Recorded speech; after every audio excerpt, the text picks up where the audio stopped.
worship your music. Yay! Oh, thanks very much, folks. Hey, don't crowd me, fans. This is Adam. Hey, this is Joe. And welcome to another Coke New Music podcast here. Yeah, sadly, this is our penultimate podcast. We can't explain why. Why can't we explain? We just can't. It's a mystery. It's out of Arthur C. Clarke's mysterious world. It's like the Sasquatch, Bigfoot, the Chupacabra, and Nessie. It's just it's one of life's mysteries. Yeah. But it's been a year of amazing musical fun that we've had here on the Coke podcasts. And for the next couple of shows, we are going to be going on a bit of a magical mystery tour, reliving some of our favourite musical moments from the past year. Yeah, it's like one of those clip shows that you get at the end of a season of a sitcom or The Simpsons or something, where they flashback to highlights, right? Yes, but unlike one of those shows, which I often one find of them ones which very disappointing. Pointing. We are going to be supplying you with brand new bits of enjoyable chat in between. Lunks of chat, yeah. Chat lunks. Chat lunks, hunks of link lunks. Brand new lunks in between each track. But let's get going right now with one of the most successful bands from our tenure here. Yeah, the Coca-Cola New Music podcast has touched the lives of many young bands in a very significant way. Since we started a year ago, we've bought the finger of fame and fortune to tweak at the nipples of many a young rock musician. Is that not true?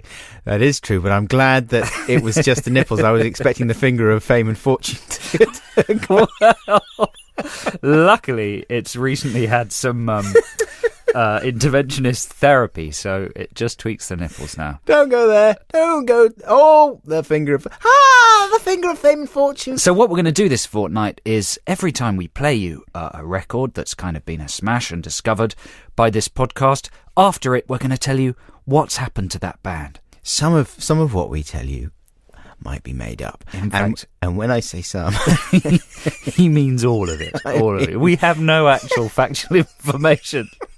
But a guess is as good as a fact. Is it?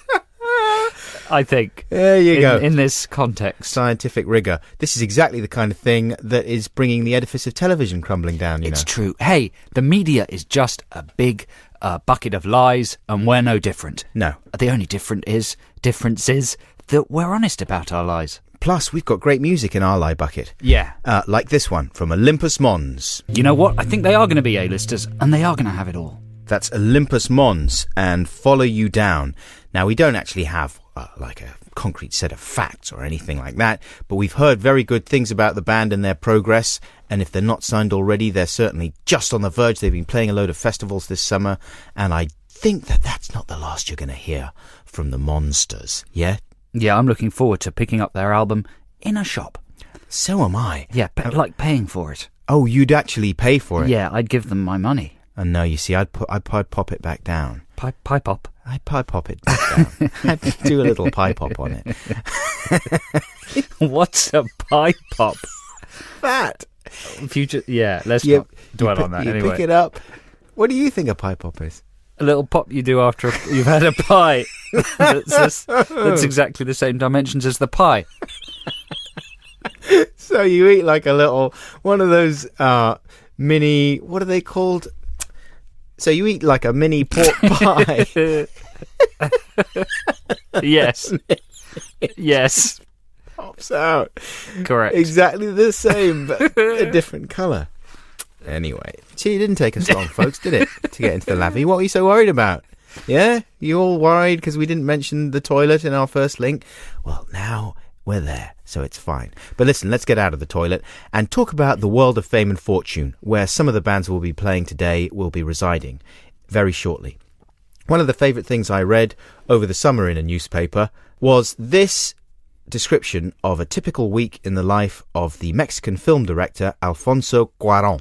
He's a bit of a genius. He directed one of the Harry Potter films. Yeah. He directed Children of Men, which is fantastic. Did he direct that? Yeah, he directed A Little Princess was his first film, I do believe, and he directed the bisexual older lady and Mexican teen erotic road thriller. Y tu mama Y tu tambien. mama tambien. And your mama too. And your mama. Joe just gave me an obscene finger gesture while he was saying that. Yeah, that's part of the title. Right. I didn't realise that. Yes, so before you mock him or envy his glamorous diary, think about the gift of entertainment he's given you. Listen, I love the gift of entertainment he's given me, and I'm certainly not returning it.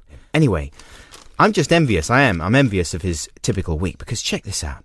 Tuesday, I was sailing around the Mediterranean with my old friend, the Mexican filmmaker Alejandro González Iñárritu.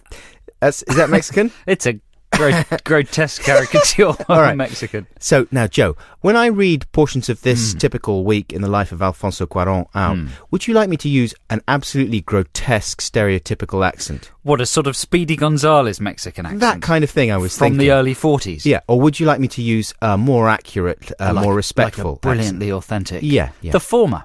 Okay, the grotesque caricature. Yes, please. Tuesday.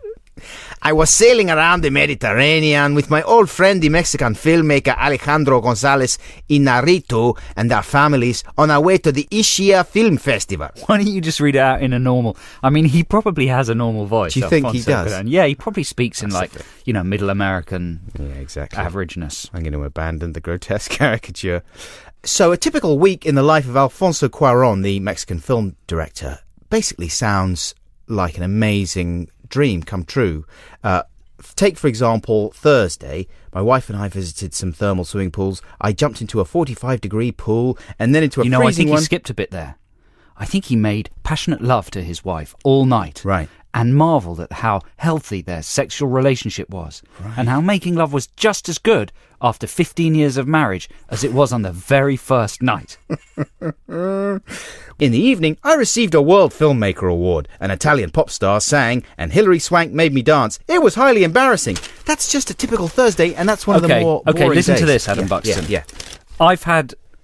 Joe Cornish, I've had dinner with Hilary Swank. Have you? Yeah. Right. That doesn't mean shit to me. Okay, award. Yeah. He's given an Italian filmmaker award. Yeah. We've won award. We've won award. We do have one award. Yeah. So we've won award. Yeah. We've hosted award ceremonies. But this is all just on Thursday. Wait, I know, but celebrity party? We've been to celebrity parties. Not all on the same day this is happening. I bet we've had days similar to that. No. Where were you when you were reading that article? In a bin. No, you weren't. You were in a large house in the south of France by a pool. Yeah, it was nice. I was on holiday. Yeah. Yeah. What's your point? My point is that there's not that much difference between him and you. I don't know. He's more good looking. But that's true. He's made all them films. Yeah. And he's successful. But you shouldn't envy other people's lives. Why? Because you'll just end up doing something illegal. To them or to yourself.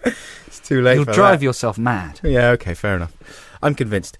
Come on, man, just cheer yourself up with another band that have distinguished themselves here on the Coca-Cola New Music Podcast. Here's one we really liked by a band brilliantly named Abandon Hope, and this is a track called Spaced Out. Yeah, that's Brills. Do you know that word? Brill pants? Brills. It's a word the kids are using on the street. It's a derivation from Brill pants. Brillo pads, yeah. No, Brill pants. Brill pants? Yeah. What are they? They're like, it's just an expression. Brill pants. Brill pants. That was Abandon Hope with Spaced Out. That's even better the second time hearing it there than it was the first. You know, that's a great record, and we wish him or them the very best of luck. They deserve to be very successful. Hey, look at this. Don't abandon hope. Exactly. Don't abandon hope. Yeah. Abandon hope. Abandon hope. Because you are wicked, innit? Yeah. So we started this Coca-Cola podcast when, Adam? 10 years ago? 10 years ago. Now, when did we really start it? In the 80s. 1 year ago. 1 year ago. And what an amazing year it's been for music. How many amazing changes have happened? New bands? 3. New youth movements. You know, when we started this podcast, Lily Allen was just a kind of sick joke in the mind of Keith Allen. Is that true? Was Lily Allen not famous when we started? She was. Our record was in the charts. I tell you who wasn't famous when we started. Kate Nash. The MySpace generation. That's grown up in the last 12 months. That's true. What about new youth fashion trends in the last 12 months. What's happened? Wearing stuffed bumblebees as that's true. eye shades, and also Flippers, yeah, flippers on the feet. Wearing leg warmers on your elbows. Yeah, public urination. I know. What is the deal with that? Why kids That's are out of crazy control. about you'll be talking to a kid in a shop, they'll just wee themselves. Just wee, because of course it's not like you can't wee in the street. That's illegal. No, But there's no law against just weeing in your pants, and that for the kids is the thing now. Apparently, that's the big thing that everybody has to do to be cool. Oh, I'm weeing in my pants. Yeah, all right, well done. Shut up about it, will you? you know, in all honesty, I think the new look that's started up among kids in the last 12 months is that kind of emo, that super emo look, the sort of goth emo hybrid. That's the Crow, isn't it? No, it's But newer that's what than they the all Crow. look. They look like Brandon Lee. I know it's newer, but it's. Can I describe it? Go on then. It's incredibly tight jeans, and they're sagging slightly, so they're still hanging on to the like bum revealing thing. Right. But the jeans have become tight, and then it's a studded leather belt hanging down at a sort of jaunty angle, right? Who do we have to blame? Then it's a hooded top with a sort of spirally, intricate design on it. Right. And then it's an oversized baseball cap with fluorescent skull and crossbones on. Uh-huh. Then it's a lip piercing and a nose piercing and some eyeliner. Blame. Blame. Who do we blame? Blame. Who can we blame? Maidley. There we go. That's Michael Knight with Waves to the Shore. I wonder what he's been doing over the last year. He's been looking after his granny a lot. She's been ill, so he's been taking her to the pool for physiotherapy. Yeah, carry on. None of this is true. He's also been reading a lot. What's he been reading? Well, he's got very into the Bachman books, the horror books Stephen King wrote, pseudonymously. He's very into them. Did he get the new Harry Potter? He doesn't like Harry Potter, no. Why? What's He the problem? thinks they're all the same. He thinks it's just the same story over and over again. Wait.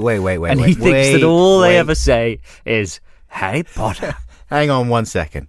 Is he you? Yeah, in terms of his opinion of Harry Potter, yes, he is. Right, just checking.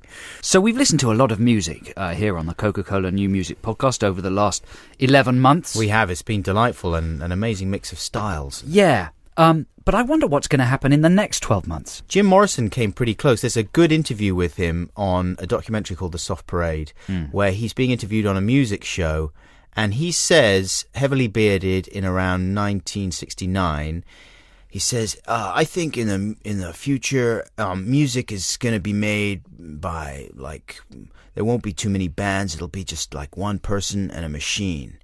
And the rest of the band kind of look at him askance, kind of, what are you talking about, Morrison, you lunatic?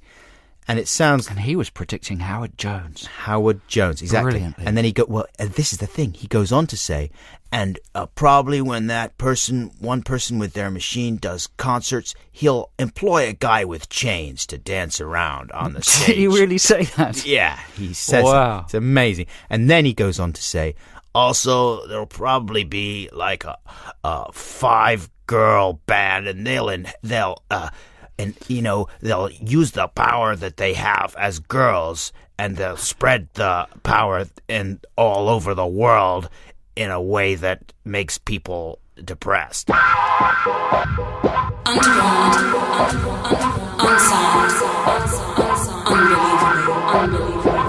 Now, this is the last track that we've got for you this week, folks, of our roundup of the best of the Coke New Music podcasts with Adam and Joe over the last year. And it's a lovely song that would have been nice in the summertime if the summertime had bothered to happen this year, which it didn't. Thanks, Al Gore. Thanks very much. But this is a lady from Greece. She's called Mazza, and it's a track called Info. And just imagine for a time being that Al Gore hadn't ruined the weather for everyone, and you were lying on a wonderful beach in the sunshine, sipping a beautiful cold woman and listening to this. Delightful sounds from Greece there. That's Mazza with Info. Everything she said there sounded very erotic. I like it when she was... I don't know. I don't understand anything of what she said, but it sounded as if she wanted me really badly. I could give you a little translation of some of those lyrics. What are they? Here we go. I have a cup of sand. Would you like me to pour it into your belly button? I could suck it out thereafter with a straw. That would be sexy. Also, look at your ears. I've dribbled on them. You like it? You like it? Ooh. That's a rough translation. I'm not saying Really? Yes. Does it say anything about me specifically? Hang on. Sure, towards the end, I heard her whispering my name. Oh, yes. She says, Joe Cornish. Ooh, he's long. Is there any chance you could buy me some soap? Why does she want soap? I don't know. It doesn't say. That's it. That's the only reference to you in there. Well, that's a brilliant song, and we hope that Mazza's hugely successful. And that's it for our penultimate podcast. We'll be back again in a couple of weeks with 4 more of our kind of favourite tracks from the last 12 months. And maybe in the next podcast, we'll explain to you exactly why it's the last podcast. Maybe. Or maybe we won't. Bye. Love you. Bye. Bye.